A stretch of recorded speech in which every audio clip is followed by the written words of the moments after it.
Kalau lu udah punya uang nganggur sebanyak 100 juta, misalkan lu udah kerja 5 tahun, 10 tahun, atau bahkan 2 tahun, dan lu bingung sekarang mau investasi di mana, lu mesti tahu yang namanya piramida ini nih, finansial keuangan.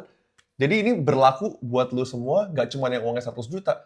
Uang 10 juta juga bisa pakai piramida ini. Uang 1 miliar juga bisa. Jadi ini basic lah, sebelum lu mulai yang namanya investasi. Nah, yang pertama itu lu harus tahu yang namanya hutang nih. Kebanyakan orang bilang itu uang dia nganggur.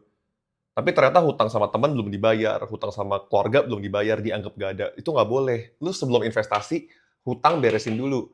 Kalau cicilan yang jangka panjang yang udah terlanjur ya udah nggak apa-apa ikutin aja. Tapi kalau misalkan lu KPR nih, tau-tau lu ada dana lebih, lu mau bayar dulu cover supaya KPR-nya bisa lu lunasin sebagian, itu boleh lu bayar.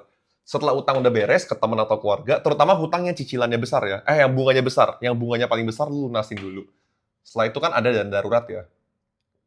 Yang ini kan biasa kalau lu lajang 3 bulan kebutuhan bulanan bisa, tapi kalau lu mau berkeluarga 6 sampai 12 bulan dari kebutuhan bulanan lu. Jadi kalau kebutuhannya 1,5 juta, 6 bulan berarti 9 juta lu simpan di RDPU atau deposito. Setelah itu ada yang namanya asuransi. Jadi kalau misalkan lu em, belum ada asuransi, lu paling enggak ada kesehatan lah kayak misalkan BPJS. Jadi kalau misalkan lu sakit, lu nggak mesti ambil uang dari darurat atau dari uang-uang di investasi lu. Atau misalkan kalau lu udah mulai berkeluarga, terus atau misalkan lu single parent, lu bisa consider juga asuransi penyakit kritis. Jadi kalau lu kenapa-napa, anak lu bisa aman dapat dapat uang pertanggungan dari asuransi tersebut. Nah, setelah itu kalau udah beres juga, baru lu mulai investasi nih. Lu bisa pelajari yang low risk. Misalkan lu sebar diversifikasi ke reksadana, obligasi, saham, atau bahkan coba kripto sedikit-sedikit.